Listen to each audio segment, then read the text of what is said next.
Avec plaisir. Bonsoir à tous. Bonsoir à tous ceux qui nous regardent en direct, tous ceux qui vont nous regarder. Bonsoir à tous ceux qui vont voir sur l'application eTorah, eTorah, sur Google et Apple. Et ce soir, nous sommes une date énormément importante, pas seulement parce qu'on est réunis ici présents avec un public divers et varié, comme on dit, et surtout qu'on est dans un public de grands érudits, parce que Virginie et Anthony m'ont prévenu, tu as affaire avec du lourd, fais attention à ce que tu dis. Il faudra rappeler les sources, etc., etc. Donc je sais qu'on a affaire, regardez, les gens mettent la tuiline tous les jours, il y en a même qui le mettent le samedi. Ça, j'ai pas dit. Mais c'est toujours important d'apprendre. Et c'est toujours important d'apprendre, surtout quand on a une date importante. Alors c'est vrai que tout le monde parle de la fête de Hanouka qui va arriver, si Dieu veut. Quand est-ce qu'on commence à allumer la première bougie, tu sais? Dis-moi. Tu sais pas c'est quand la première bougie? Et si je te dis que c'est dimanche soir? Dimanche qui arrive, si Dieu veut. Dimanche qui arrive, on commence à allumer la première bougie. Tu sais ça?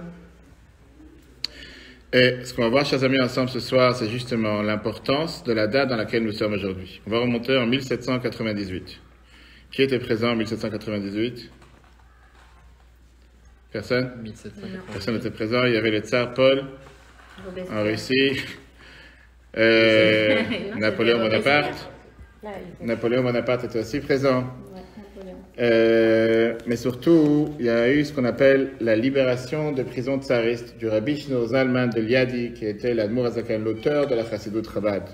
L'auteur de la mystique Chabad. Tout ce qu'on connaît aujourd'hui sur le monde, Chabad, Lubavitch, on va parler un peu quelques mots ce soir. Si jamais il n'y aurait pas eu ce jour, il y a 221 ans, on n'aurait pas été là aujourd'hui. Il n'y aurait pas eu de Bet Chabad dans le monde.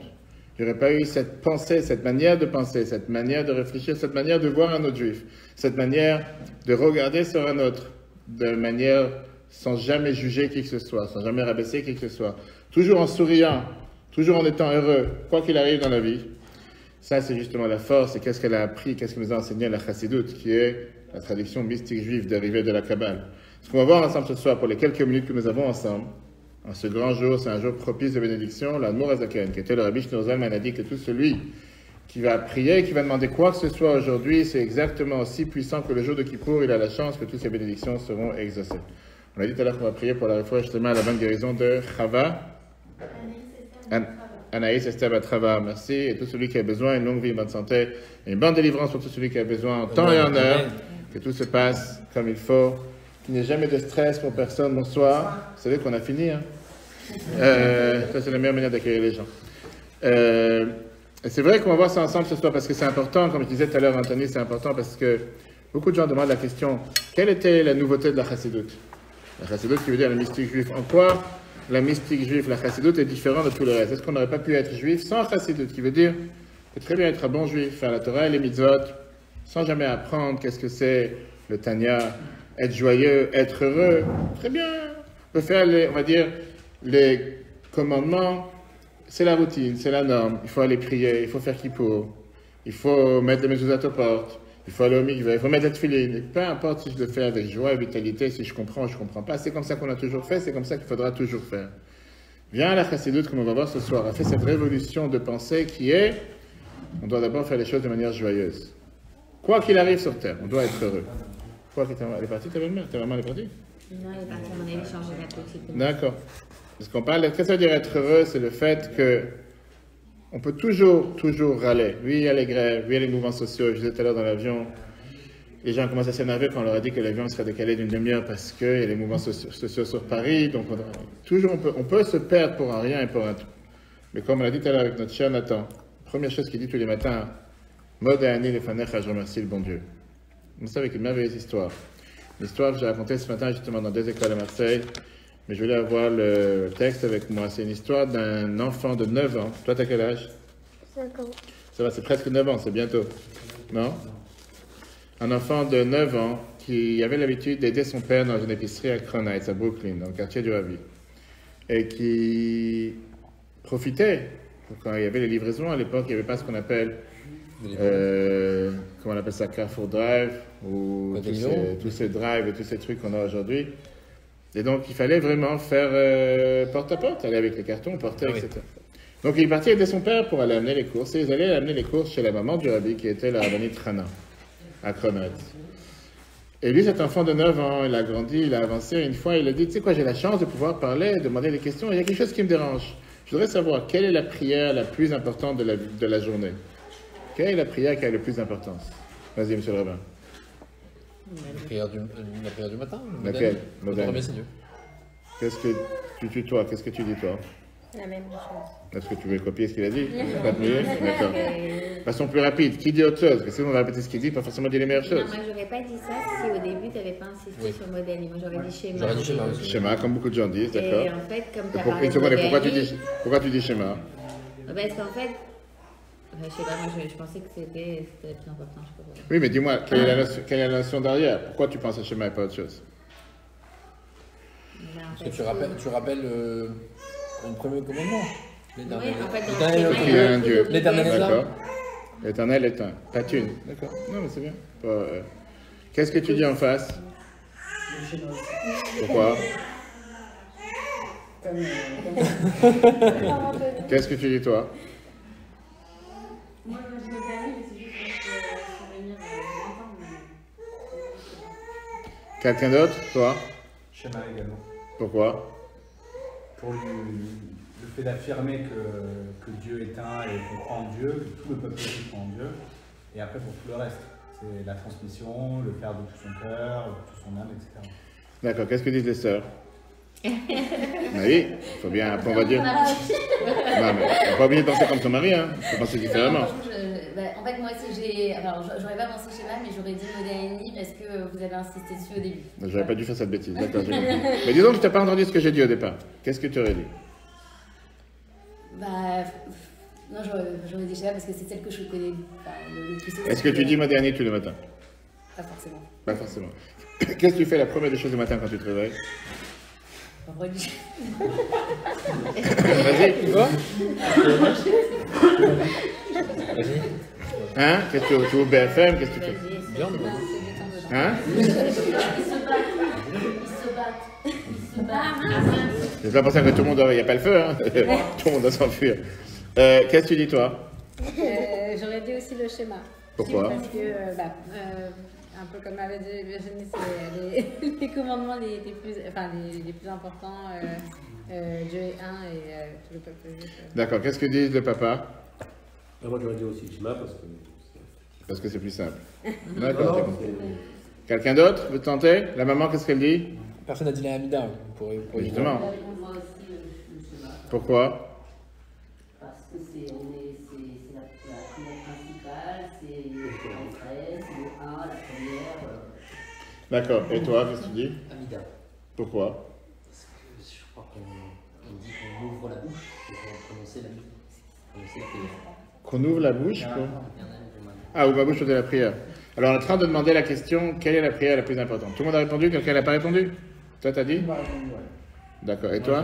Vas-y, désolé. C'est pas grave. Vas-y. J'aurais dit schéma aussi. Pourquoi?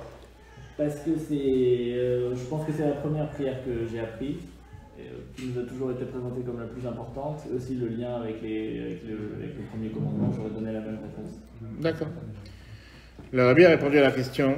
Donc cet enfant, j'écoute, c'était cet enfant de 9 ans qui a voulu savoir quelle est la prière la plus importante. Et la rabbinite, la maman du rabbi, a dit, je demandais au rabbi la réponse, et il a répondu en disant que la prière du matin, la première, Modéani, que remercie Dieu qui m'a rendu mon âme. Traduction, Modéani lefanecha, je suis reconnaissant devant toi. Melechai vekayam, roi éternel et vivant. Shechezar tabin nishmati bechamla, que tu m'as rendu mon âme avec grâce. Rabbi monatecha, grande est la foi en toi. C'est une des prières la plus importante et la plus admirable. Qu'est-ce que veut dire cette prière? Mis à part le fait que Dieu m'a rendu mon âme, c'est que Dieu a décidé qu'aujourd'hui, le monde ne pouvait pas exister sans chacun de nous ici présents. C'est que Dieu il a décidé qu'aujourd'hui, chacun de nous ici présents a sa mission à accomplir, a son devoir à accomplir, et que sans ça, le monde n'aurait pas pu exister. Parce que s'il y en a un qui est ici présent aurait été en trop, Dieu ne l'aurait pas créé. Et le fait que Dieu il a décidé de renvoyer son âme aujourd'hui sur terre, automatiquement, c'est parce que Dieu il croit en nous, qu'on a une mission à remplir, qu'on a un devoir à remplir, et c'est pour ça qu'on est là. Donc quand on réfléchit le matin, et ça c'est pour, comment c'est ton prénom? Olivia. Quand on se lève le matin, la première des choses en tant que juif, on dit qu'on peut faire Modéani même avant de se laver les mains. On a l'habitude de se laver le matin, même quand on est encore au lit. c'est pas encore levé du lit, on dit qu'il n'y a rien qui peut rendre impur un modéani d'un juif. Le fait de, tu ouvres les yeux, merci mon Dieu, rien n'est dû. Tu n'es pas obligé que je ouvre les yeux ce matin. Tu n'es pas obligé que je me lève ce matin. Et je ne pense pas qu'il y a quelqu'un ici présent qui peut garantir qu'il va ouvrir les yeux demain matin non plus. Donc le fait de dire modéani, c'est de prendre conscience et se dire, je remercie Dieu de m'avoir rendu mon âme, que je suis présent sur terre, que j'ai cette chance, que Dieu m'a confié une nouvelle mission aujourd'hui d'agir, et ça nous donne l'importance de comprendre l'importance du temps, l'importance des missions et l'importance de qu'est-ce que Dieu veut qu'on fasse avec notre temps. Ça, c'est la force de cette prière. Et une fois qu'on commence la journée du pied droit, tout va correctement. Bien sûr que le tefillin pour les hommes, c'est aussi important. L'idée de prendre le tefillin, l'idée de pouvoir faire en sorte de prendre sa tension. Tu veux chercher quelque chose? Non, ils ont besoin de Doliprane, je vais juste leur Ah d'accord, T'as mais mangé? Non, on va lui faire une assiette. le fait de être conscient de cette grande mission qu'on a tous les jours, automatiquement les perspectives sont totalement différentes. On regarde les choses de manière différente. En tant que couple, on ne se prend pas la tête avec sa femme ou avec son mari pour rien. Si le manger est prêt, il n'est pas prêt, s'il est venu à l'heure, pas à l'heure. Il y a tellement de choses dans lesquelles, dans la vie, quelqu'un il pourrait parfois s'énerver, puis il vient à la Torah et il dit écoute-moi une chose. Tu es content que tu es revenu sur terre, fais ta mission, fais ce que Dieu te demande sur terre. Tu as compris quoi la réponse à Modéani? Maintenant, quelqu'un qui ne connaît pas la phrase en hébreu peut la dire en français, il n'y a pas de problème. Mais l'idée, elle est générale, qui est je remercie Dieu de m'avoir rendu mon âme, faire en sorte que je suis présent sur terre. Et c'est quelque chose qu'on ne pourra jamais assez être reconnaissant. Comme j'ai dit tout à l'heure, Anthony, qu'on a la chance d'avoir un enfant, combien on doit être reconnaissant? Redevable, pas seulement envers Dieu, mais envers sa femme. Puisque dans la vie de tous les jours, beaucoup de gens voudraient avoir un enfant et n'ont pas encore cette chance. Que Dieu leur envoie des enfants avec toutes les bénédictions possibles. Mais quand on a la chance d'avoir cet partenariat, cette association avec Dieu, puisqu'on dit que pour avoir un enfant, il faut 3 partenaires. Dieu, le père et la mère. Le père et la mère qui sont ensemble pour donner le matériel. Dieu qui envoie la neshama, qui envoie l'âme. Automatiquement, combien on doit être redevable, combien on doit être reconnaissant. Ça, c'était par rapport à mon cher Nathan pour ton moderne. Maintenant, tu peux aller dormir. Non, je rigole. C'est tellement sage, la vérité. Tu n'es pas plus sage que toi. Tu es mieux que tous ceux qui sont ici assis. Tu es le meilleur. Et oui ou non? Je sais pas, ça te fait plaisir? Non? Qu'est-ce que tu veux? Tu veux dire que tu es le plus mauvais qui est assis ici à table? Non, c'est le meilleur. D'accord. Chers amis, la paracha de cette semaine. Attends, Virginie. Si vous avez une question, allez-y. Vous allez faire les va-et-vient comme ça toute la nuit? Non, elle a donné du Sur les videurs? mais elle a un vieux Doliprane. Je ne préfère pas qu'elle donne un Cara. C'est un Doliprane qu'elle a donné à Ethan il y a longtemps. Il est rimé ou pas? Pendant le Il milieu. n'est pas périmé, mais la pipette, elle était malade. Une pause Tu peux technique. lui donner Pause C'est qui technique. qui est malade? C'est qui est malade? Cara, elle a 5 kilos, c'est ça? Oui. C'est sa mère qui sait mieux que moi. Daniel, combien de Ok, on avance alors. Virginie, allez, chérie. C'est le non stressé qui parle. Dis-moi, comment vous faites pour vivre en couple? Bah, c'est une question d'équilibre. Mais j'ai compris. C'est pour ça qu'il faut aller dans l'extrême non plus. L'extrême. Un qui est à 180 degrés d'un côté, l'autre à 180 degrés de l'autre. C'est vrai, on se marie avec son contraire. Je suis d'accord avec toi. Vous avez des enfants? Grâce à Dieu. Combien? Dites-moi un chiffre, je veux dire. 5. Plus. Oui. Comment vous savez? Vous avez lu sur la Parce que je me suis renseigné sur vous avant que vous veniez ce soir. Le type, Merci oui, infiniment. je me suis renseigné sur vous. Donc, cette semaine, on parle d'un personnage qui... Peut-être un personnage bizarre, mais c'est le personnage qui représente le plus qui nous sommes, qui représente le plus le peuple juif. Il n'y a jamais eu quelqu'un qui a eu des tentations, des épreuves, des difficultés aussi dures que ce personnage qui s'appelle Yosef. Il y a quelqu'un qui s'appelle Yosef ici? Non? Joseph, c'était celui qui avait toutes les raisons pour être le plus grand délinquant sur terre. Un enfant qui malheureusement a perdu sa mère à l'âge de 9 ans. Rachel, 36 ans, elle a accouché de Yosef et décédée. Oui, quand elle a accouché de Benjamin, merci. Yosef a perdu sa mère quand il avait 9 ans. Oui. Elle n'a pas accouché quand il avait 9 ans. À l'âge de 17 ans, il a été jeté dans un puits, dans un trou, dans une prison en Égypte, pour 12 ans, pour un soupçon de viol qu'il n'a jamais fait, par la femme de Potiphar. À l'époque, il n'y avait pas la justice. Et À l'âge de 30 ans, il est devenu le vice-roi d'Égypte, le patron de la planète, qui était à l'époque la superpuissance. La superpuissance mondiale. Yosef. Yosef, on parle de Yosef. Tu connais quelqu'un qui s'appelle Yosef? Oui. Qui? Bah, Joseph, c'est. Non. Est-ce que tu connais quelqu'un qui s'appelle Yosef? Dans tes On entourages. était dans ton entourage. Elle n'est pas là, reviens. Ta famille. T'es revenu, Dans la famille. Oui. Est-ce que tu connais quelqu'un? D'accord, bah, c'est très bien. Bah, il y en a plein. Oui. Mais ça va. Magnifique. On avance. Et donc, on dit qu'on va parler de ce Yosef, c'est la paracha de cette semaine, qu'on a tous besoin de faire des efforts pour faire les mitzvot. On a tous des grandes difficultés, on a tous des grandes épreuves. C'est pas facile pour pouvoir faire ce que Dieu il attend de nous. Parce que parfois, oui, il faut savoir réfléchir, méditer. Parfois, les gens appelleront ça une contrainte, ce qui n'est pas forcément une contrainte. Mais au final, on a la possibilité par ça, qu'on regarde l'image de qui était Yosef, de surmonter toutes les épreuves. La peur humaine est de ne pas vouloir tomber, de ne pas vouloir faillir, de ne pas vouloir trébucher, de ne pas vouloir faire des erreurs. Parce que parfois, quelqu'un il se dit, si jamais je vais faire une bêtise, je risque de perdre tout ce que j'ai pu construire. Parfois, quelqu'un devra commencer à couvrir quelle erreur il a pu faire. Les gens vont découvrir l'erreur qu'il a fait. Et la vie, toute sa vie va se démonter.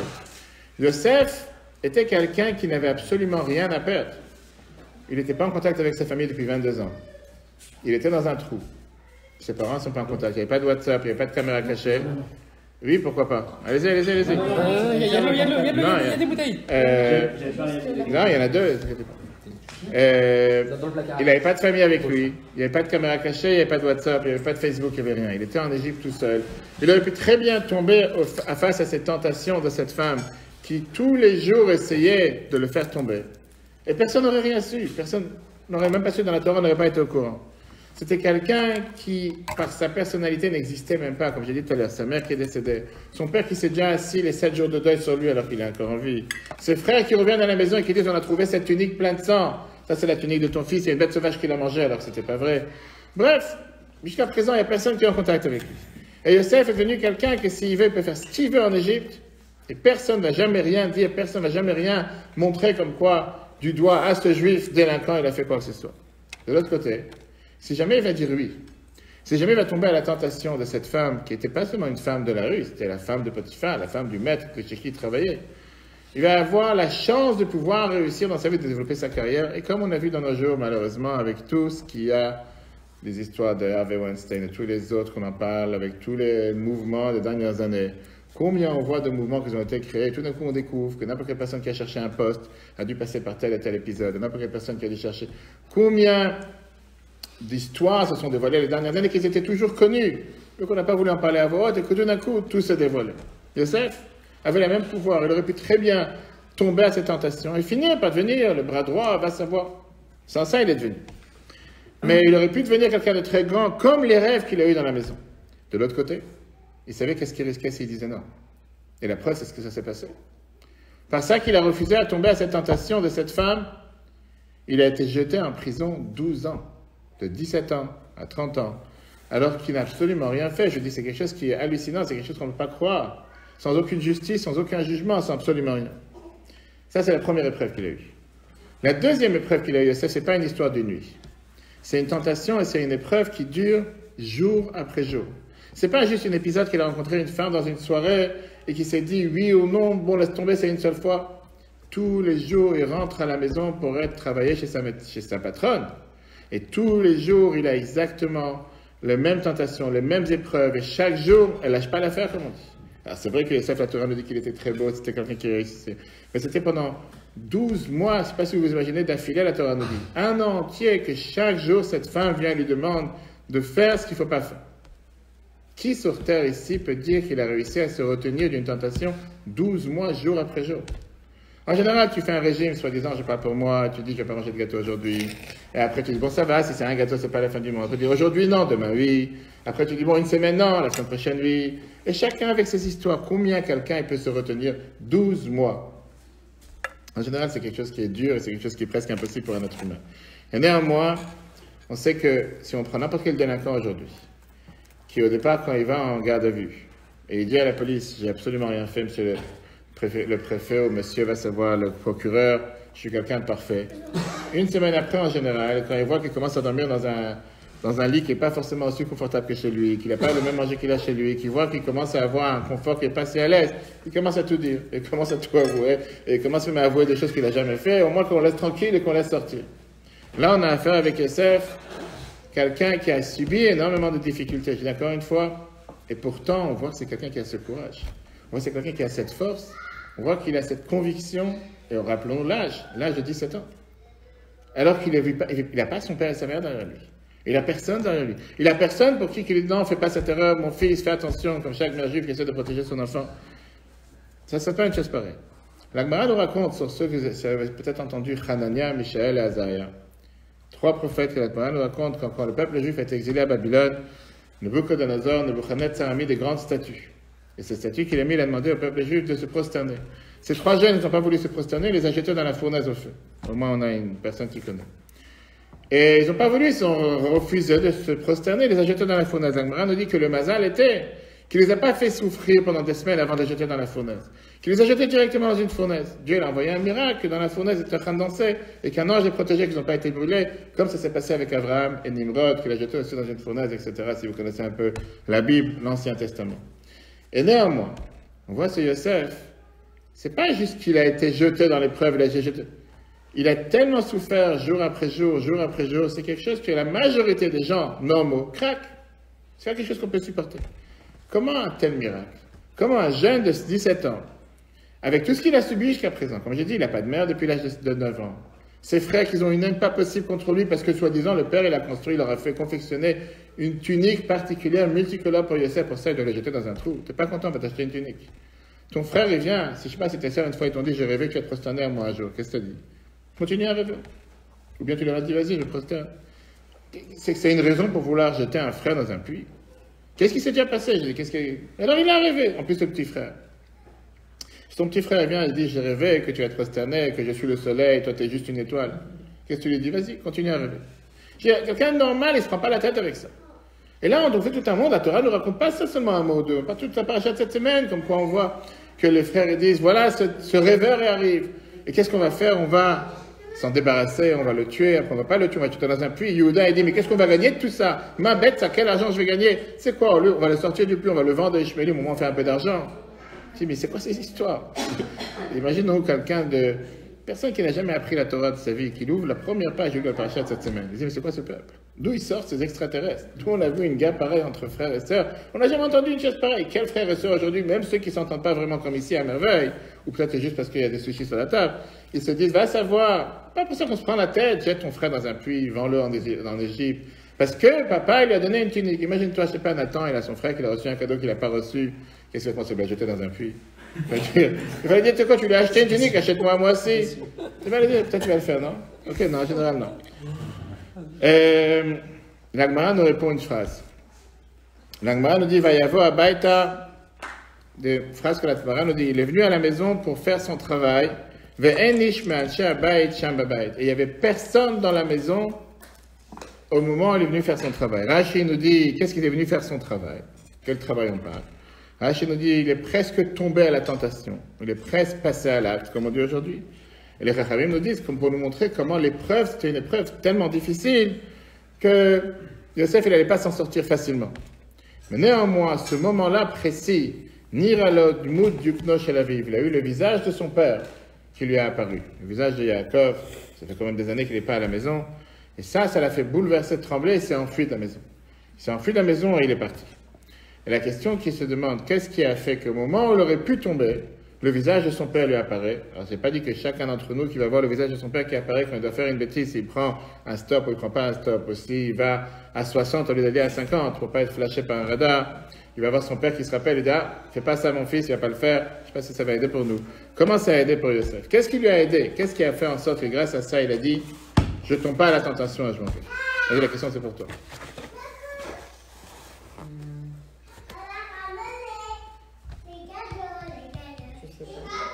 Bonne réponse.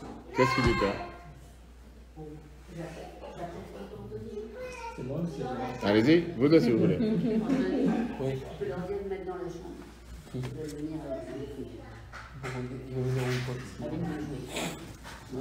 Personne? Quelqu'un? Qu'est-ce que tu dis? Ça n'a jamais venu à la question? Comment se fait-il qu'ils ont eu d'où il a eu ce courage? D'où il a eu cette force? Personne, vous connaissez la paracha, la Bible. C'est une histoire que vous avez entendue, c'est pas la première fois que vous découvrez l'histoire. Alors, je t'avais jamais demandé la question, qu'est-ce qui a fait que ce jeune homme, il réussisse? On sait très bien aujourd'hui combien de gens plus importants que lui, avec une âge plus avancé, avec des gens beaucoup plus importants, on voit que c'est des gens, ils sont tombés à 40 ans, 50 ans, les postes les plus élevés, pour une histoire d'une seule fois, là, on parle ici d'une histoire de 12 mois. Il avait foi en Dieu, il avait conscience qu'il avait une mission. Tous les juifs qui ont foi en Dieu ne tombent pas. Mais il avait une conscience d'une mission qui l'attendait. Est-ce que chaque juif n'est pas conscient qu'il a une mission? Est-ce que chaque patron de boîte ou chaque chef d'entreprise aujourd'hui qui est tombé n'avait pas conscience qu'il est en train de gérer une boîte avec 500 employés et que si jamais ça va se découvrir ce qu'il vient de faire, il va tout perdre? Ils sont aussi conscients. Et néanmoins, en une seule fois ou en deux fois, ils ont tout perdu. Quelqu'un d'autre? Comment vous vous appelez? Michael, comment? Et vous êtes le mari de? D'accord. C'est pour ça que vous êtes parti pour lui laisser la place. Moi, j'aurais fait le contraire. Vous avez dû l'envoyer là-bas et vous restez. On vous a dit que chez les juifs, c'est comme ça, les femmes sont secondaires? Ah, j'avais peur. Mais vraiment, c'est pas terrible. Vous pouvez venir vous rasseoir si vous voulez. Vous pouvez venir vous rasseoir à table. Soi-disant l'excuse. Ok. Qu'est-ce que tu dis alors? Ça ne te dérange pas de voir ta femme comme ça assise dans le coin et tout? Ça ne dérange pas? Non. D'accord. Non, je ne suis pas venu faire des histoires de couple, mais bon. Okay. Alors? Vous êtes dans la chambre. Peut-être qu'il pensait qu'en ne cédant pas à la tentation, il recevrait la grâce divine. Dans la chambre. Tu prends le lien. Grâce à ça, il pouvait interpréter les rêves. Non, les rêves, ils les arrivaient avant de partir, avant qu'il ait été jeté de chez lui, jeté dans un puits, etc. Les rêves, c'est une des raisons pourquoi ils se sont débarrassés de lui. Parce qu'ils n'ont pas pu supporter ses rêves. Non, après, il y a aussi qu'il a interprété les rêves du roi. C'est peut-être ça. C'est après? Oui, c'était ça, donc c'est pas... Donc grâce à ça, il va avoir la grâce divine. Tu as un interpréteur ici. Ok, et donc tu vas... Il y a su ce qui se passerait. D'accord. Qui finirait en prison, qui serait libéré par Pharaon et d'accord. ainsi de suite. C'est une bonne réponse. C'est pas la réponse, c'est une bonne réponse. Quelqu'un d'autre? Qu'est-ce que tu dis toi? L'amour de ces... Tu vas aller dormir? Il y a des lits. Qu'est-ce que tu dis alors? Alors moi je suis pas d'accord sur ce que vous disiez initialement, que c'est n'importe qui pourrait s'aider. Yosef, c'est pas, en tout cas, dans notre façon de penser éducation, Yosef c'était pas n'importe qui justement. C'est quand même un des fils de Yaakov. Il ne sortait pas de nulle part, il y avait une proximité divine qui est bien supérieure au chef d'entreprise ou à nous quand on en parle aujourd'hui, je pense. Une seconde. Il avait tu reviens là-bas. Au principe et à la fidélité des principes que ses parents ont inculqués, peut-être plus forte et plus... Donc tu dis c'est normal, d'où il vient, c'est normal qu'il agit comme ça. C'est pas normal, mais c'est plus compréhensible. Donc, alors deux choses. Tout d'abord, tu as le droit de ne pas être d'accord avec moi, avec grand plaisir. Ouais, non. Tout d'abord, ne pense pas qu'il y aura une punition ou quelque chose, d'accord? Mais de l'autre côté, j'allais te dire, qu'est-ce qu'il y a? Vas-y, avec plaisir, pas de problème. De l'autre côté, il y a eu un problème, c'est que tu prends le problème, on va dire, de la fin de l'histoire, Yosef. Ouais. Et tout ce que tu revendiques sur Yosef, c'est bien, mais n'oublie pas qu'il a aussi des autres frères avant. Maintenant, si tu revendiques ça sur Yosef, tu dois le dire la même chose sur les autres frères. Ouais. Et pourtant, la manière comment ils ont agi ne vient pas refléter ce que tu viens de dire. Ouais. Donc, ou tu appliques ça pour tous les frères, ou tu appliques ça pour personne. Bien sûr qu'on sait très bien, le fils de Yaakov, tout ce que tu as 100% raison dans tout ça. Mais la réalité des faits est que les autres sont aussi des fils de Yaakov, et c'est pas pour autant que ça les dérange pas de jeter leurs frères dans un puits avec des scorpions, avec des serpents, ou bien de s'en séparer, de les vendre en Égypte, etc., de faire des choses que, en tant que fils de Yaakov, ils n'auraient jamais dû faire. Donc, ce contexte, oui, effectivement, fils de Yaakov, mais quand tu es face à une tentation à l'âge de 17 ans, et tu es isolé dans un pays que personne ne te connaît, personne ne te voit, il n'y a pas de caméra cachée, il n'y a personne, pas de localisation, qu'est-ce qui l'empêche de tomber? En deux mots. Qu'est-ce qui l'empêche? Rien qui l'empêche de tomber. Mais tu as le droit de ne pas être d'accord. Oui? Tu veux que j'arrête? Non, l'amour de retrouver ses frères. Quand l'amour de retrouver ses frères? D'être... L'amour de son père. T'as pas bu assez? T'as bu quelque chose ce soir? Je sais pas, t'as bu quelque chose? Pourquoi? T'as pris un joint, quelque chose, non? Pourquoi? L'amour de ses frères, de quoi tu parles? Et je les ai jetés dans le public. Bah oui. Quel amour alors? Non, mais le fait de retrouver une relation avec, Ah. avec sa famille. Et Alors- c'est l'espoir de peut-être. Et c'est pour, ça qu'il ne peut pas tomber. Moi, je pensais que tu disais qu'il voulait tomber avec elle pour Non, retrouver non, l'amour qu'il a perdu non. de ses frères. Donc, j'ai dit, pour pouvoir retrouver l'amour de sa famille qu'il n'a pas, pour ça, il n'a pas voulu tomber. Tu penses qu'il avait vraiment voulu retrouver sa famille? Ok. Chers amis, écoutez une histoire intéressante. L'Agmara nous raconte une histoire. L'Agmara, Yom, à page 35, pour celui qui suit l'Agmara et qui connaît, l'Agmara nous dit la phrase suivante. Yosef oblige tous les Rechaim, les mauvaises personnes. Qui veut dire, Yosef est le modèle. Que si jamais quelqu'un va dire, j'ai une épreuve trop dure, je ne peux pas faire face à cette épreuve, l'Agmara lui dit, fais attention. Il y a quelqu'un dans le monde qui a eu des épreuves beaucoup plus dures que toi et il a réussi à faire face. Et qui il s'appelle? Yosef. L'Agmara nous dit, on est bloqué aujourd'hui. Parce qu'on a un personnage comme Yosef qui était handsome, comme on dit, le plus beau sur terre, que tout le monde le désirait, qu'il y avait chaque femme sur terre voulait avoir des rapports avec lui, que chaque jour la femme de Potiphar essayait d'avoir des rapports avec lui, qui lui disait, fais attention, je vais t'emprisonner, je vais te rabaisser, je vais t'aveugler. Et néanmoins, il n'est pas tombé. Plus personne aujourd'hui sur la planète peut dire, je n'ai pas pu me retenir. Alors, qu'est-ce qui a fait que Yosef se retient? Et l'explication, c'est qu'on dit que Yosef ressemblait à son père. Le visage de Yosef était comme le visage de son père, comme ici on a plusieurs enfants en général, des fois qui ressemblent à leurs parents. Mais néanmoins, quand Yosef, il a vu le visage de son père, que la Rashi nous dit, en vérité, il a vu son propre visage, il se regardait dans le miroir. Yosef, il n'a pas vu son père à lui, il a vu le père qu'il y a à l'intérieur de lui. De quel père on parle, bien sûr? On parle bien sûr de la divinité de Dieu. Il a vu ce qu'il a à l'intérieur. Chaque juif, chacun d'entre nous a cette neshama.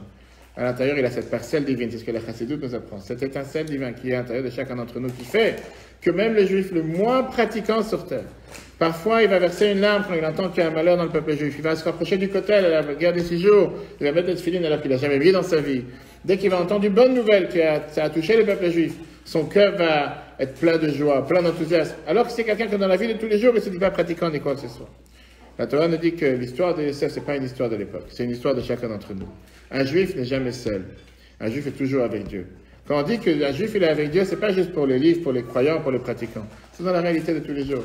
On voit ça tous les jours, des gens qui pendant 20 ans, 30 ans, 40, 60, 70 ans, n'ont jamais rien fait, n'ont jamais pratiqué. Et tout d'un coup, du jour au lendemain, j'ai envie de commencer à mettre des tefilines, je vais mettre les mitzvot, je vais aller au mikveh, peu importe des milliers de mitzvot que quelqu'un peut faire, alors que pendant des années, il s'est dit, c'est pas pour moi. Qu'est-ce qui a fait ce déclic? Comment cette personne a décidé de changer? La Torah nous dit justement que la personne a décidé de changer, pourquoi? Parce qu'au fin fond de chacun d'entre nous, on a déjà la source qui est la neshama l'âme. On n'a pas besoin de réinventer la roue, comme on dit. On n'a pas besoin de créer quelque chose de nouveau. Chacun de nous, à l'intérieur, veut faire ce que Dieu veut. Oui, effectivement. Comme la Chassidoute nous explique, parfois on a les contraintes du corps qui fait que le corps veut une chose et l'âme veut autre chose. Si on écoute son corps, on ne préfère pas faire une prière avant de manger, on ne préfère pas faire Shabbat, on ne préfère pas faire ce qu'il faut faire. Et quand on écoute son âme, on préfère faire les choses qu'il faut faire. Et c'est le combat quotidien que nous avons tous les jours entre le bon penchant et le mauvais penchant. Faire ce qu'il faut faire ce que Dieu il attend de nous de faire, ou pas faire ce que Dieu il attend de nous de faire. Mais à la fin de compte, on sait que quoi qu'il arrive, même si on a pu faire les plus grandes erreurs dans la vie, la neshama elle est toujours présente. Qui veut dire, ça n'existe pas de juif parfait. Dieu ne cherche pas le perfectionnisme non plus. Mais ça n'existe pas un juif qui peut s'éloigner de Dieu. Un juif lointain, comme certains appellent, on a une histoire, les gens passaient dans les dollars du dimanche chez le rabbi, ils disaient que on a des mouvements, ce qu'on appelle en anglais outreach program. Outreach, ça veut dire d'aller chercher les gens à l'extérieur, de les ramener à l'intérieur. Et en hébreu, on appelle ça kiruv rechokim. Aller rapprocher les gens lointains, les gens qui se sont éloignés. Et le rabbi, à chaque fois qu'on lui parlait comme ça, il disait, je ne sais pas de quoi tu parles. Un juif n'est pas loin. Un juif, par définition, est proche. Un juif a une neshama. J'ai raconté une histoire, il y a un juif qui est un des plus grands philanthropes juifs américains, il s'appelle George Rowe. Très connu. Il soutient beaucoup de causes en Amérique pour des centaines de millions de dollars par an en tzedaka. Et c'était une histoire qui s'est passée en 91. Il a un bureau à Manhattan. Et il est venu voir le rabbi dans les dollars du dimanche. Il s'est dit que dans mes bureaux, dans les tours, il y a beaucoup de juifs qui travaillent, Rosh Hashanah, Kippour, qui ne font pas forcément attention à ces grandes dates. Et donc, je vais faire un office dans mon bureau pour Rosh Hashanah. Les gens, ils ont les rendez-vous de travail, etc. Je vais faire un office avec moi, et comme ça, au moins, le jour de Rosh Hashanah, ils vont prier. Maintenant, il était tout fier de lui. Il vient voir le rabbi dans les dollars du dimanche, juste avant Rosh Hashanah, ou après, je pense. Et il commence à dire au rabbi, vous savez que cette année, Rosh Hashanah, j'ai organisé un minyan, un office, pour tous ces juifs qui n'ont pas de background, qui n'ont pas d'antécédents, qui viennent de nulle part en deux mots. tous ceux que certaines communautés ou certains rabbins les appelleraient des non-juifs, ou des mauvais juifs, ou l'étiquette qu'on pourrait leur mettre. Mais lui, il pensait vraiment être fier de lui, en disant, Rabbi, voilà, j'ai organisé cette année un office pour des juifs qui n'ont pas d'antécédents, qui viennent de nulle part. Et il est fier de lui. Parce qu'il dit, Rabbi, il y a 100, 200 personnes, magnifique. Mais non, c'est vrai qu'à chaque fois qu'on disait une bonne nouvelle à Rabbi, le Rabbi donnait $1 en plus, bénédiction et réussite, que tu avances, que tu évolues.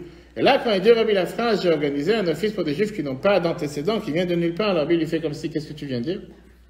Sur le champ. Et lui, il répète, il dit, j'ai organisé un office pour des gens qui n'ont pas d'antécédents. Et Rabbi lui dit, chaque enfant juif, c'est un fils d'Abraham, Yitzhak et Yaakov. Chaque fille juive, c'est une fille de Sarah, Rivka, Rachel et Léa. Ça, c'est ce que tu appelles des gens qui n'ont pas d'antécédents. J'allais dire, c'est pas qu'il s'est pris une claque, c'est qu'il n'a pas vu ça venir. Il n'a pas compris. Lui, il pensait qu'il venait rajouter, il a inventé une bonne nouvelle. Et c'est vrai que c'est quelque chose de bien ce qu'il a fait. Et lui, il nous a raconté cette histoire dans une des conférences de Shluchim internationales, comme quoi ça lui a mis la perspective droite. Combien de fois on a tendance à juger quelqu'un par son apparence? Et quand je dis on, c'est nous tous. Combien de fois quelqu'un qui ne pratique pas autant que moi, il est regardé avec un œil, laisse tomber, lui, c'est pas un juif. Lui, c'est pas quelqu'un qui doit regarder sur lui. Lui, c'est un délinquant spirituel. Lui, c'est quelqu'un qui n'a rien à attendre de lui. Lui, laisse tomber, pas ton temps avec lui. Combien de gens, parfois, le fait que quelqu'un peut faire parfois moins, que ce soit un homme ou une femme, une prière en plus, une prière en moins, des gens ont tendance à mettre des catalogués, mettre des étiquettes, en disant, lui fait partie des juifs, on va dire, religieux non pratiquants, pratiquants non religieux, traditionnels pour certaines fêtes, traditionnels pour la semaine. Et on commence à mettre des étiquettes sur tout le monde et on oublie qu'à l'intérieur, il y a cette neshama. À l'intérieur, il y a cette âme juive, cette âme qui est une âme qui est là, qui est éternelle, de l'âge 0 à l'âge 120 ou éternellement, peu importe ce qu'on a fait ou ce qu'on n'a pas fait. Bien sûr, Dieu, il attend de nous de faire la Torah et les mitzvot, mais ce n'est pas parce que quelqu'un n'a pas fait que pour ça, il a moins, pour ça, il ne mérite pas, pour ça, il doit être jugé, pour ça, il va être puni, pour ça, il va être maudit, et je vous en passe des termes que les gens parfois peuvent parler. Avec quel droit? Parfois, il y a un juif qui va pouvoir faire une seule mitzvah et que la valeur de la mitzvah qu'il a fait a des valeurs aux yeux de Dieu 1000 fois plus que quelqu'un qui a prié 3 fois par jour pendant 2 heures, 3 heures. Tu es d'accord avec moi? Pourquoi? Tu parles par expérience? Non? Pourquoi il y a quelqu'un qui est d'accord avec moi? Et la question qui dérange, c'est que dans la vie de chacun d'entre nous, on se demande la question qui je suis. Qu'est-ce que je cherche dans la vie? Qu'est-ce qui va me rendre à l'aise? Est-ce que je suis un fils de Dieu? Est-ce que je mérite la foudre? Ou est-ce que je mérite les récompenses? Est-ce que je mérite que Dieu va me tomber sur la tête ou qu'aujourd'hui j'ai pas fait quelque chose qu'il fallait? Ou bien aujourd'hui j'ai la chance de pouvoir appartenir, avoir cette appartenance, se dire que j'appartiens à ce peuple élu, ce peuple choisi. Et oui, on a le droit de se vanter. Et oui, on a le droit d'être fier qu'on fait partie du peuple juif et que le monde entier nous envie. Et oui, on entend il y a 2 semaines qu'Israël est la 8e puissance mondiale, un pays qui a à peine 8 millions d'habitants. Et oui, on a la chance d'avoir des prix Nobel qui sont pas seulement dans la paix qui n'est pas une paix ou quoi que ce soit, mais dans la médecine, dans la technologie. Que le monde entier bénéficie de tout ça, alors qu'on a des puissances mondiaux qui, à part créer du pétrole, ne savent rien faire d'autre. On n'a pas besoin de se gêner à le dire. Je dis oui, bien sûr, les gens disent, oui, mais à cause de vous, vous créez l'antisémitisme. Vous, avec vos habits, comment vous marchez dans la rue avec une kippa, avec une barbe. Parfois, on m'appelle imam en prison. Et non, moi, les gens qui disent, ça se voit, tu sais, les gens qui disent, aujourd'hui, on doit être moderne, on doit être normal. Et j'ai raconté plusieurs fois cette histoire. Il y avait une fois un juif qui s'appelle le Rav Tversky, grand conférencier en Amérique, toujours vivant. Il a 90 ans, je crois, aujourd'hui. Il raconte comme quoi, une fois, il est entré dans l'avion en Amérique pour aller d'un État à l'autre. Et il y a, je ne sais pas si vous connaissez un peu la mentalité américaine, qui savent comment descendre des gens ouvertement, comme on dit, sans se gêner. Il est assis à côté de lui, quelqu'un qui le regarde, et il lui dit, ah, quelle saleté! Vous, avec ce qu'il est habillé, avec une redingote, je veux dire noire, avec les chapeaux noirs relevés, il dit, à cause de vous, vous créez l'antisémitisme, à cause de vous, il y a Hitler, à cause de vous, il y a les problèmes sur Terre. Il commence à le descendre. Il ne le connaît même pas. C'est juste qu'il est assis à côté de lui. Ok, il le laisse parler. Et à la fin, une fois qu'il termine, il lui dit, excusez-moi monsieur, mais qu'est-ce qui se passe? Qu'est-ce que j'ai déclenché? Que j'ai déclenché un DVD, j'ai déclenché un CD, j'ai déclenché un MP3. Qu'est-ce que j'ai fait? Qu'est-ce qui s'est passé avec vous? Et la personne le regarde étonné. Et le Rav Tversky lui dit, vous savez que je suis Amish. Vous savez c'est quoi les Amish? Vous avez entendu parler des Amish? Vous avez vu une fois? C'est magnifique, ils ressemblent à Lubavitch. Non, mais ça, ils ont des chapeaux noirs, ils ont des barbes, Ils connaissent même, et c'est sauf qu'ils sont dans l'extrême, ils n'ont pas d'électricité, ils n'ont rien, ils vivent dans l'ancien temps. Je ne parle pas du fait qu'ils ont plusieurs femmes, on va savoir combien d'enfants. Mais bon, c'est des gens, on va dire, extraterrestres. Ils ont leur manière de vivre. Donc lui, il dit, vous savez, monsieur, je ne sais pas de quoi vous parlez, mais je suis amish. Cet homme-là, il change à 180 degrés. Il le regarde et il dit, mais vraiment? Je dis, oui, vraiment, je suis amish. Il dit, mais vous savez comment je vous admire? Et quand ça dit, mais c'est magnifique de voir des gens qui n'ont pas changé leurs coutumes, qui ne changent pas leur mode de vie, qui sont toujours les mêmes. Et il commence à lui donner des louanges pendant 10 minutes. Il fait, mais j'ai telle admiration pour des gens pareils. Mais une fois qu'il a terminé avec ses admirations pour les Amish, alors tu vois ce qu'il lui dit en yiddish, parce que c'est les juifs américains. Il lui dit, malheur à moi si j'aurais été Amish. Il fait, parce que je te dis que je suis Amish, je mérite toutes les louanges. Et parce que j'ai l'air d'un juif, je mérite toutes les critiques. Et ça, c'est ces juifs qui se disent, mais néanmoins, c'est aussi un Christ, on ne peut pas lui en vouloir. Mais je dis parfois, sans faire attention, sans faire exprès, on a tendance à regarder sur un juif qui ne pratique pas encore, ou qui pratique moins, en disant, lui, il ne vaut rien. Parle pas à papa ton temps avec tu vas perdre ton temps. Et ces gens-là, papa parler avec eux. Vient la chassidoute. Et c'est ce qui a été créé il y a plus de 300 ans, et surtout aujourd'hui, la libération des prisons du Admour Azaken, il y a 221 ans, en 1798, qui nous a montré comme quoi on a tous cette appartenance. On appartient tous au peuple juif, on appartient tous à Dieu. Du même niveau, on a tous un neshama. Alors après, bien sûr, il y en a qui pratiquent un peu plus, il y en a qui pratiquent un peu moins, il y en a qui devraient faire plus, il y en a qui faut évoluer tous les jours. Mais de là à venir et dire, tu n'as pas ta place parce que tu ne fais pas autant que tu devrais faire, c'est la plus pire erreur. Et ça, c'est une des nouveautés de la chassidoute. Savoir regarder sur le fond d'une personne et ne pas regarder sur la forme. Ne pas juger quelqu'un par son apparence. Parfois, vous avez des gens, on dit que les habits trompent. Vous pouvez avoir des gens qui sont habillés comme des clochards, des gens qui sont habillés comme des SDF et qui sont les plus grands riches sur Terre. Et on en trouve. Et des gens qui peuvent être habillés avec les plus beaux habits, et que parfois, pas forcément. Vous savez qu'en hébreu, comment on dit un habit en hébreu? Aucune idée. Aucune idée. Ça, c'est la réponse? D'accord, merci. Comment on dit un habit en hébreu? Qu'est-ce qu'il veut dire? Comment on a dit un habit en hébreu? Comment on appelle un habit? Personne qui parle hébreu ici? En arabe, peut-être? Je ne sais pas si...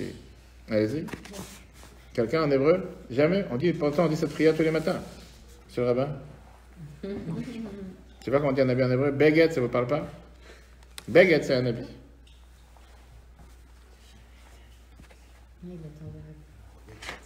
Beged, c'est un habit. Vous savez que Beged, c'est aussi le même, en celui qu'en hébreu, la terminologie, on peut l'utiliser de plusieurs formes. Beged, c'est aussi le mot Boged, qui veut dire un traître. C'est les mêmes lettres. Bet, Gimel, Dalet veut dire un habit, Boged veut dire un traître. Parce que parfois, le fait qu'on a un certain habit, c'est comme si on est un traître. Pourquoi on est un traître? Parce qu'on met un habit qui n'est pas forcément qui on représente. On peut avoir un habit de quelqu'un de très religieux, très pratiquant, et par la force des choses, pas forcément qu'on le fait. Et on peut avoir un habit de... Viens la chassidoute et te montre comme quoi chaque juif appartient. Ça n'existe pas un juif qui peut dire « j'appartiens pas, c'est pas pour moi ». Et ça, c'est l'enseignement majeur qu'on apprend aujourd'hui. On va passer à une histoire.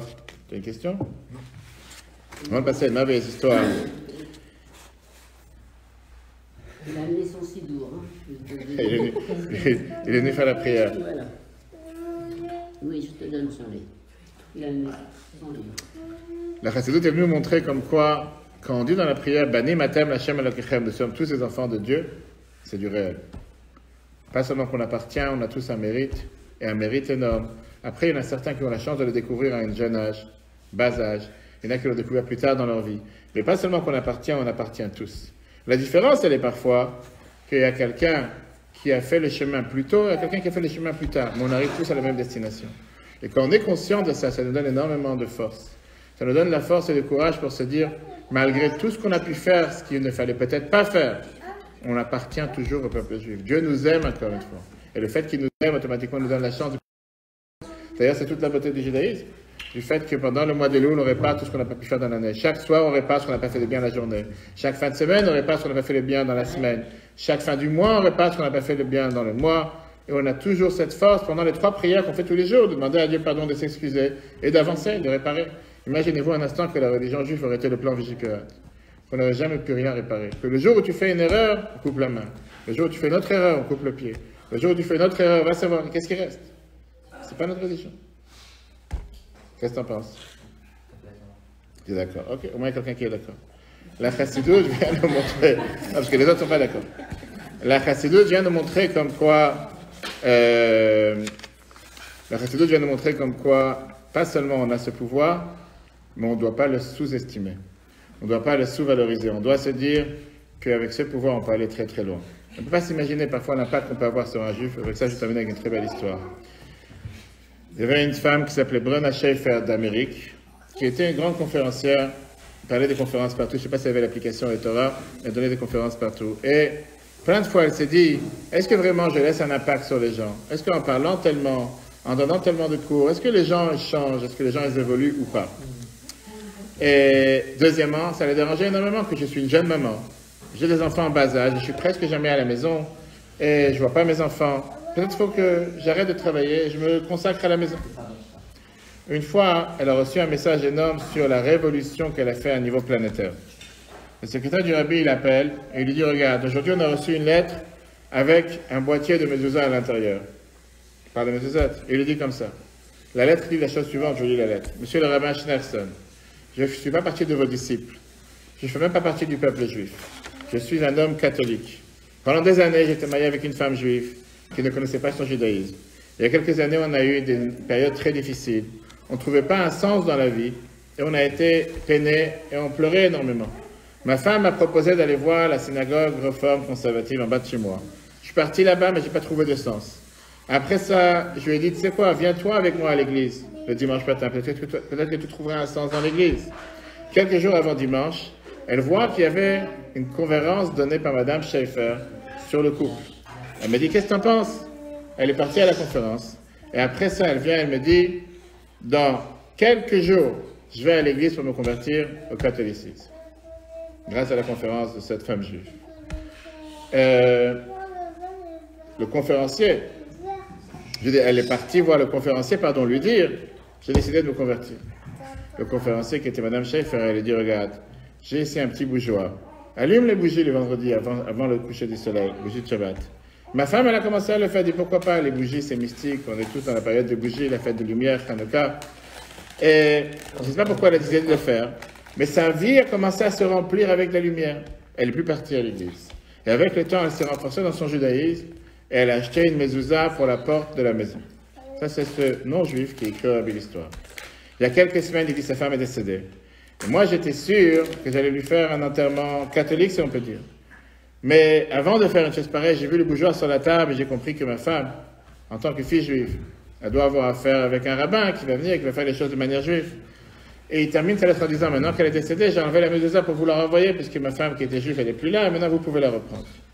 Une femme juive qui a été sauvée de ne pas se convertir, de ne pas faire des choses qui n'auraient pas dû être avec sa religion, par ça qu'elle a entendu une conférence d'une personne, à un instant, a décidé de changer sa vie. Je vais vous raconter comme ça des centaines et des centaines d'histoires en Seine-et-Marne et aux alentours. Combien de juifs que par ça qu'ils ont commencé à faire une seule mitzvah, ça a entraîné à faire une deuxième mitzvah et une troisième mitzvah. Et au contraire, comme chaque maman sait, si on encourage un enfant qui commence à marcher et qui tombe et qui se fait des bosses, continue mon fils, tu vas te faire encore une bosse, mais au final tu apprendras à marcher, il finira par marcher comme il faut.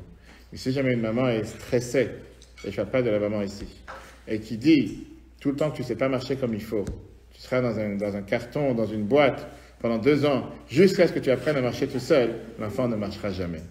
On doit accepter le fait qu'on a le droit de tomber, qu'on a le droit de trébucher, qu'on a le droit de faire des erreurs. Dieu nous donne la possibilité de faire des erreurs, mais Dieu nous donne aussi la possibilité de réparer. Et quand on agit de cette manière, on est garanti de réussir. Maintenant que tout le monde dort, bonne nuit à tous. Merci pour être venus. Si vous voulez, je vais raconter une autre histoire. Si vous voulez, sinon j'arrête. Et tout le monde dort, je vois. Il y avait un juif qui s'appelait Berel Baumgarten. C'était le grand-père de ma femme. C'était le premier shliach du Rabbi en Argentine, le premier émissaire du Rabbi en Argentine en 1956. Il a dirigé Chabad en Argentine pendant une 30aine d'années, jusqu'à son décès. Et avant qu'il soit en Argentine, il était dirigeant d'une yeshiva à New York. Yeshiva à New York était une yeshiva pour des enfants, des élèves religieux. Chaque Shabbat après-midi, ils avaient ce qu'on appelle Messibat Shabbat. Ils font des études, des jeux entre les enfants, les élèves de la yeshiva, pendant la Shabbat après-midi, pour pouvoir les réunir, se rassembler, étudier un peu. Et il a remarqué après un certain temps qu'il y a un élève, que chaque Shabbat après-midi, il vient au jeu, il vient à l'événement qu'ils organisent, mais il disparaît pendant quelques minutes en plein milieu du cours, et après il revient. Et chaque Shabbat, la même chose. En plein milieu du cours, il disparaît et il revient. Il disparaît et il revient. Il a décidé, je vais essayer de voir c'est quoi le secret, où il disparaît juste pendant le cours. Et après, il s'est rendu compte qu'en réalité, il est parti fumer. Et il revient, une fois qu'il a fini de fumer, il revient dans le cours. Sans la cigarette, etc. Maintenant, fumer Shabbat, c'est un péché. On n'a pas le droit de fumer Shabbat.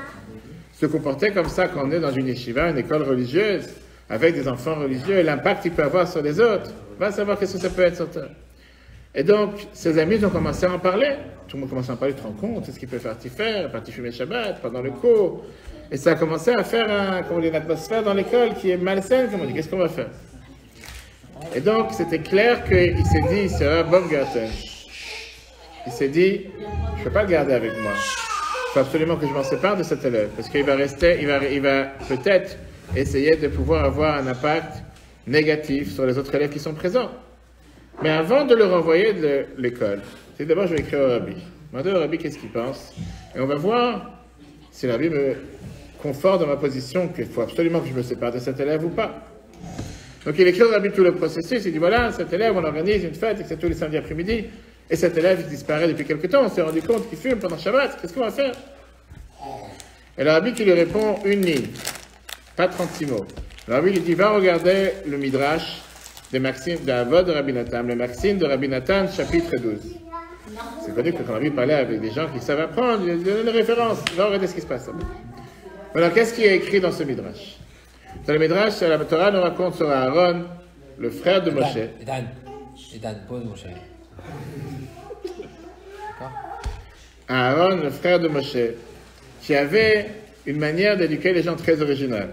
Quand il entendait que quelqu'un ne se comporte pas comme il faut et qu'il n'agit pas comme il faut, et qu'il commence à faire des bêtises, Aaron, il allait le voir, il l'embrassait, il l'enlaçait dans la rue, il disait « Mon frère, combien je t'aime, combien t'es merveilleux, combien t'es une perle, combien t'es quelqu'un que je ne peux pas vivre sans toi. » Et il commençait à lui donner beaucoup de louanges. Et il disait « Écoute, j'aurais bien voulu te voir, venir plus souvent, sois présent plus souvent. » Sans parler forcément de religion. Quand cette personne, il retombait dans une situation qui n'était pas forcément la meilleure situation. Il se disait, comment je peux faire quelque chose de mal?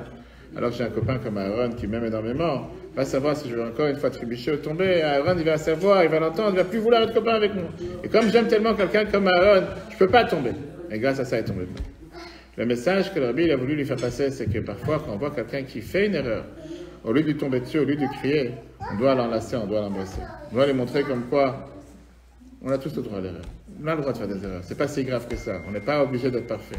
Et quand un juif, il voit que même si j'ai fait une erreur, je suis toujours présent, et je toujours appartiens, je suis toujours un enfant du peuple juif, ça le pousse à faire une mitzvah en plus, à éviter de faire une faute en plus.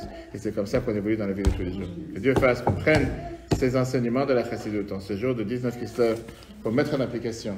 Et si jamais il y a quelqu'un qui a la chance d'avoir un mari stressé, par exemple, ne jamais s'énerver. Mais surtout de dire que c'est pas avec le stress qu'on va gérer quoi que ce soit. Je ne parle pas de toi, je parle en général. Quand on a la chance... Non, parce que tu es à côté de moi. Je regarde pas les femmes, c'est pas ça. Quand on a la chance d'avoir une femme qui est non stressée, combien on doit remercier le bon Dieu? Imagine-toi que ça aurait été le contraire. Imagine-toi que tu aurais eu une femme stressée pire que toi. Et un mari non stressé. Comment ça aurait dégénéré dans la maison? Que Dieu fasse que dans cette maison, il y ait toujours la joie, le bonheur, la santé, la banassa, qu'il y ait toujours de bonnes nouvelles, des joies, qu'on puisse faire des centaines de personnes. La Torah disait, moi j'ai peut-être à chaque fois l'habit conseillé de faire un cours dans la maison pour amener le shalom bayit, l'harmonie dans les couples. Que c'est important pour les enfants qui voient que dans une maison, il n'y a pas juste manger, boire, crier, regarder des films, mais aussi il y a un moment qu'on étudie la Torah. Ça peut apporter toutes les bénédictions dans la maison, c'est quelque chose qui est important à faire. Pas attendre de déménager, d'avoir un enfant une fois tous les 5 ans. C'est important de le mettre de manière régulière. Je dis par connaissance, par cause, avec des gens qui mettent ça dans leur maison, dans leur bureau, ça amène toutes les bénédictions possibles et imaginables. Oui, les enfants, ils ont le droit de savoir que papa et maman sont en train d'apprendre, avec les cris, avec les nerfs. Et si jamais les enfants ils font du bruit pendant les cours, il faut remercier le bon Dieu que tu as la chance d'avoir des enfants. Ils font du bruit. Regarde une maison sans enfants, regarde une maison avec des enfants. On doit toujours regarder le positif sur chaque chose. On ne peut pas regarder... Là, c'est fatigant. Là, j'ai pas la force. Là, je peux pas. Là, je dois faire. Remercions le bon Dieu pour ce qu'on a. Et grâce à ça, on mérite d'avoir encore plus de bénédictions. Finalement, on va fermer le live. Très bonne soirée à tous ceux qui nous regardent. Comme on a l'habitude de dire aujourd'hui, Shana Tova, puisque c'est le Rosh Hashanah de la Chassidut. Exactement. Et un grand Mazel Tov pour tous ceux qui sont ici présents, qui sont réunis pour l'inauguration. Et que Dieu fasse qu'on puisse toujours partager que des moments joyeux. Je coupe le live. Le cours sera retiré sur l'application eTorah, E-T-O-R-A, sur Google et Apple. Très bonne soirée à tous et à la semaine prochaine.